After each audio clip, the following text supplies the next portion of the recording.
Okay, welcome to Supernatural Signals, my haunted journal edition.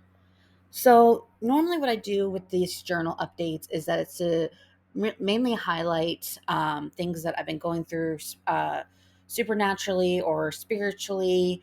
And I do updates on the channel and then just discuss, shows I've been watching. And just, it's kind of just like a journal mainly focused on um, supernatural things, but also just kind of things I've been thinking about and watching, and just like a catch up on the channel. My goal is to eventually get viewership up, and hopefully get some kind of small community at least.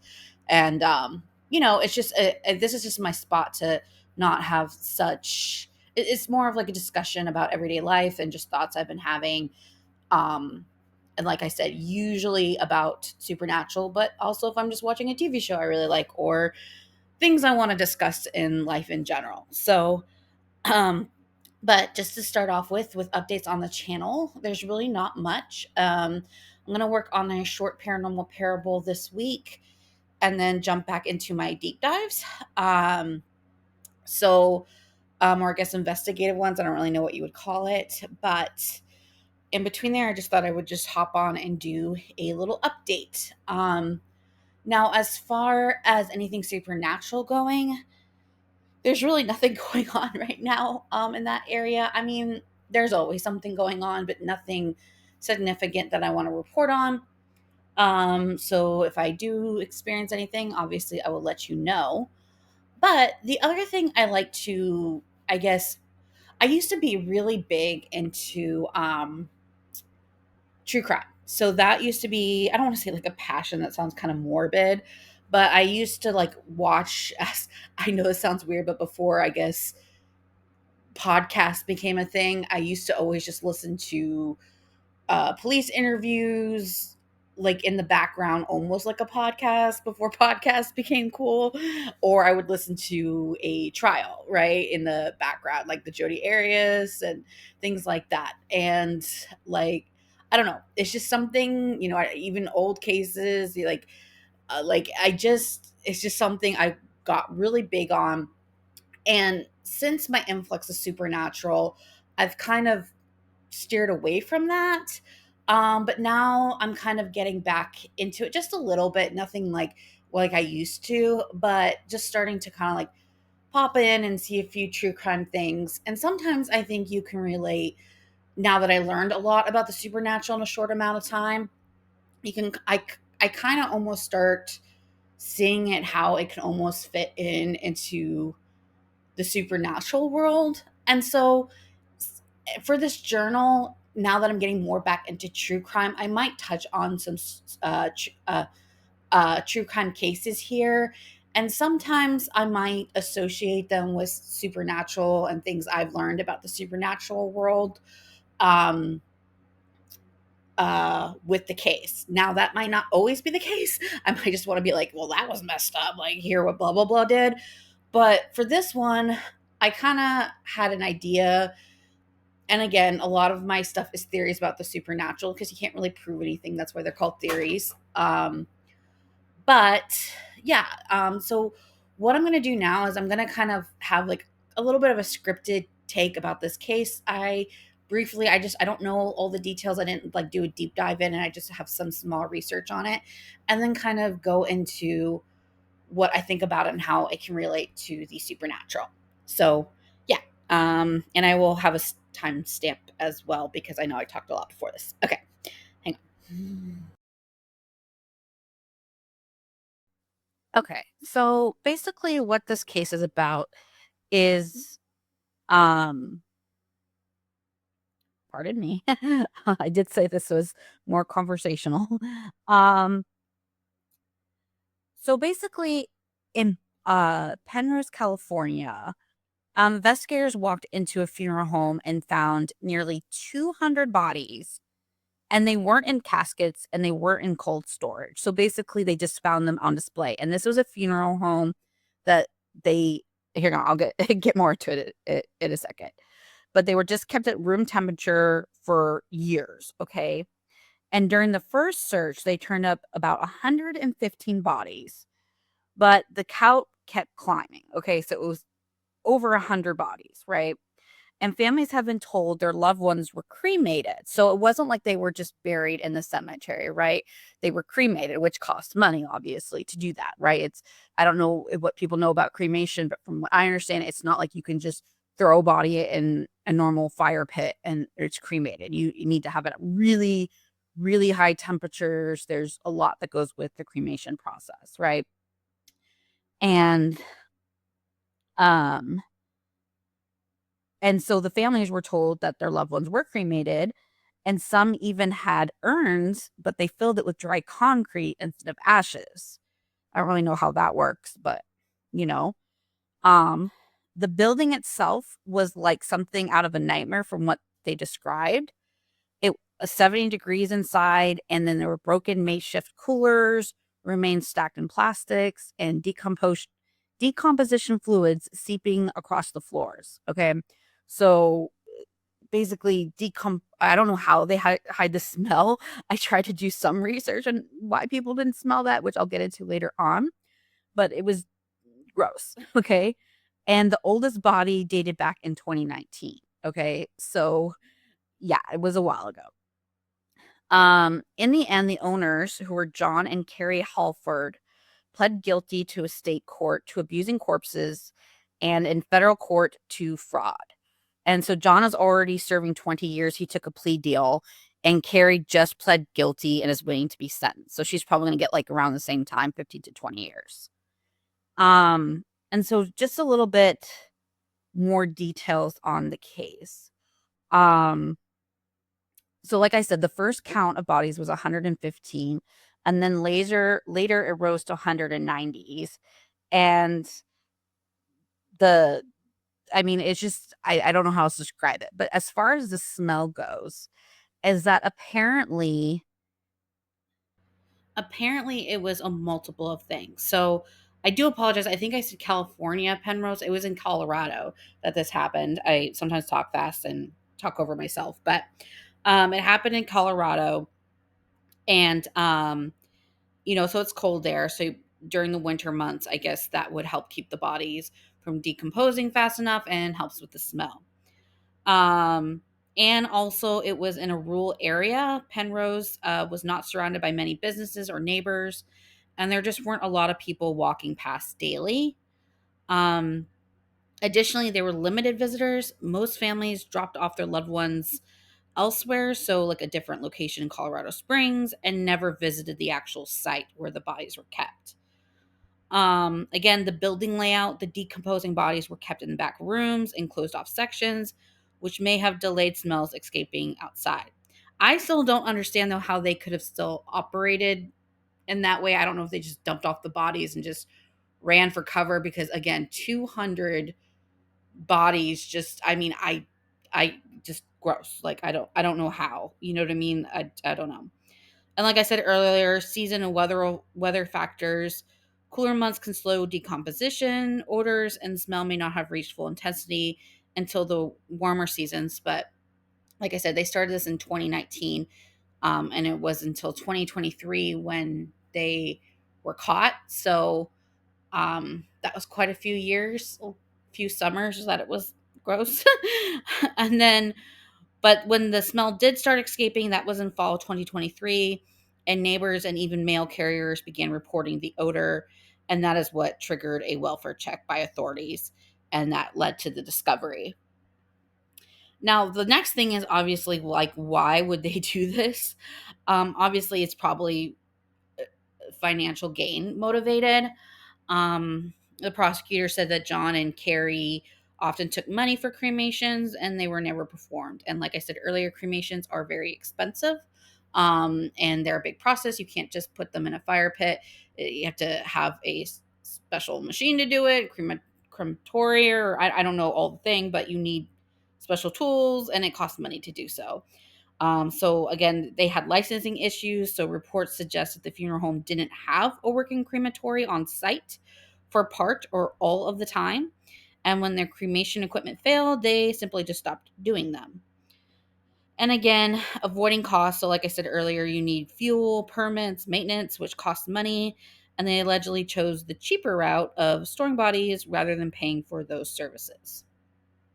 And then again, fraud cover up. By keeping the bodies, they could still pretend the families had cremations taken place and even handed out fake ashes like cement, which I still don't really understand how that works. But that is just absolutely horrible and devastating to the family and obviously the deceased. That's just disgusting behavior. So I'm really glad they had some type of justice. But like I said, I also want to touch briefly of how this could have happened or the reasoning that it could have happened on a supernatural or spiritual or universe, whatever word you want to put it, way. So, for me to explain this, I guess I kind of have to give my own thoughts and theories. Again, these are theories about what I think about cremation and how the universe works as a whole. So, what I know about from what my experiences, what I've learned about cremation is that to me, it's like the fast track to getting spirits, humans, because we're all spirits, back into their full selves, right? So they go on this human journey, they get beaten on, emotionally abused, physically abused, they pass away, and then they get reincarnated or recycled back into the universe, right? And then it's either, and then once they get to the universe, in my mind, they get taken care of what their needs, and then they go on and they do their next mission, whether that's as a spirit in the universe or back as a human or doing a mission as a human, but knowing they're a human. I think there's so many options. I said this before. I believe there is a science to the universe because I believe in aliens and I believe there's this more spiritual side. I believe everything that the way you get introduced into the universe is real. And I think it's just a huge combination of everything. That's my own personal belief, right? So take that for what you're getting with this. So I do think with reincarnation or going back into the universe, there's a science behind it. And I think reincarnation is the fastest and safest route for spirits to go back into the universe and not only have a faster route to their next mission, but also have become a stronger spirit. I think it's not as heavy as a journey, right? And they're more connected to the people spiritually down in different locations of the universe. That's my opinion. And that is just my boyfriend's laughing at me because we've had these conversations before. And that is just the baby cliff notes, okay, to make this story short. So that's what I kind of believe, right? So I think cremation is very important personally. So when you think of that factor, you think about, okay, so all these bodies were prevented their cremation rights, right? That's what the family wanted for either spiritual reasons, for having their bodies with them, whatever the case may be, that was their reasoning, right? And that's what they were owed, right? Well, you have these idea of people that they were motivated as a human for money, right? That was their motivation. It was because it was greed, it was money, it was for a negative thing, right? And the way I think the universe works through people, whether that be in a negative way, because again, the universe has their bad sides and their good sides. There's the evil side and there's the good side, right?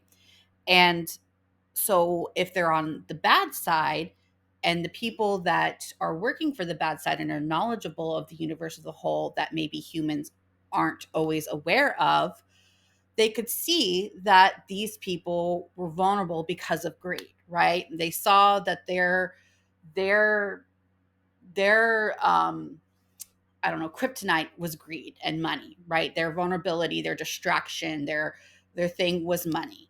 So the way I feel like the universe could work was like one of the people that are maybe working for the bad side that is aware of how the universe works as a whole can maybe like hear them say, "Oh man, our crematory thing broke. Our machine broke. That's going to cost thousands. I don't know how much it costs, but like ridiculous, right?" And they just say, "Huh, yeah, well, you could just dump the bodies in the back there and just plant that little seedling, right?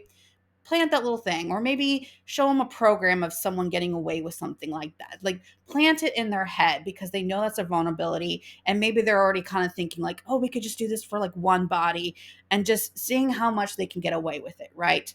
So there could be a big chance that these people have probably, let's be real, they probably no idea. All their motivation was the money, and thinking it wasn't going to hurt anything in the long run, and not realizing how much it would affect it and what they were actually doing as a whole in the universe, as far as making the good side maybe more vulnerable because they wanted their spirits back for whatever reason. I know that sounds maybe a little left field, but if you had the experiences I've had, um, maybe not, you know? Um, but like I said, I have always said, and my boyfriend included, I said women are very intuitive. Women are very powerful spiritually, I think. So are men, but in a different way. But being intuitive and being connected, and what do we always say? Women are very good at communicating. We're good at noticing things. We're very good at that, right? And I think there's a reason we were burnt as stakes, if you think about it, to put up, back in my theory, we were burnt at stakes as considered witches because men didn't understand us and were scared of us because we could do something that maybe they didn't understand or were not ready for, right? That's besides the point. But my boyfriend wants to say he agrees. But and now we're women are very, we can look at each other and see when someone's vulnerable. We can look at each other, we have that bond, right? And again, I think men have their own place in the universe and things like that. So I'm not being sexist on this channel, just explaining the process.